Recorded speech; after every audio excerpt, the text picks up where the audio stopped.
បងប្អូនទាំងអស់គ្នាថ្ងៃនេះខ្ញុំលើកយករបៀបយើងហុយប្រហុកមកបង្ហាញបងប្អូនទាំងអស់គ្នារបៀបធ្វើជាមួយយើងដាក់ណែខ្លាញ់ជ្រូកមានកញ្ញោមជ្រូកខ្លះនេះហើយយើងដាក់ខ្លាញ់ជ្រូកមានកញ្ញោមជ្រូកយើងដាក់ចូលមកណែតែ2ស្លាបព្រាបើយើងអត់ខ្លាញ់ជ្រូកយើងដាក់ប្រេងឆាក៏បាននេះយើងចូលមកប្រហុកនេះប្រហុកសុទ្ធប្រហុកសាច់យើងដាក់សាច់ត្រីរ៉ស់ក៏បានសាច់កាភ្លៀងក៏បានប្រហុកនេះហើយមកខាំយើងដាក់ខ្លាញ់ជ្រូកកញ្ញោមជ្រូកចូលហើយយើងដាក់ខ្ទឹមសចិញ្ច្រាំនេះខ្ទឹមសយើងមិនបាច់ដាក់ប៊ីចេងមិនបាច់ដាក់ស្ករអីទេអានេះវាហុយសុទ្ធដែរហើយយើងដាក់ម្ទេសចូលមក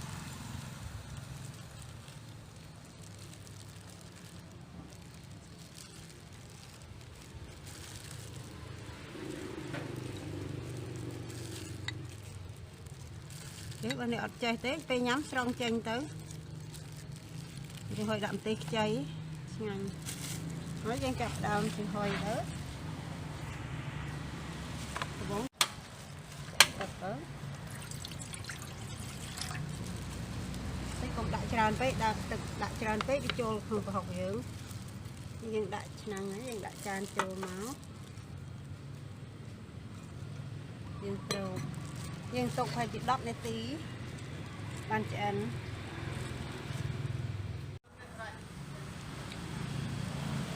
ឆ្អិនហើយ10នាទីហើយព្រោះយើងឆ្អិនហើយយើងបិទភ្លើង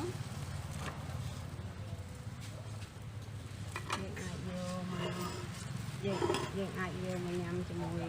ទឹកឆឹកប្រហុកយើងឆ្អិនហើយយើងអាចយកមកញ៉ាំជាមួយបន្លែបានអាចញ៉ាំមួយបន្លែតកួនយើងញ៉ាំតកួនស្រស់នេះហើយពពាយផ្លែពពាយត្រប់ស្រួយចេកគ្រាប់ចេកខ្ចីហើយនឹងអំពិលខ្ចីដប់អំពិលកសក់ហើយខ្ញីយើងសម្រាប់យើងចូលចិត្តបន្លែណាយើងអាចយកបន្លែនោះមកញ៉ាំបានហើយយើងចូលចិត្តដូចជាមានសណ្តែកគួរដូចជាអីយើងអាចយកមកញ៉ាំបានដែរ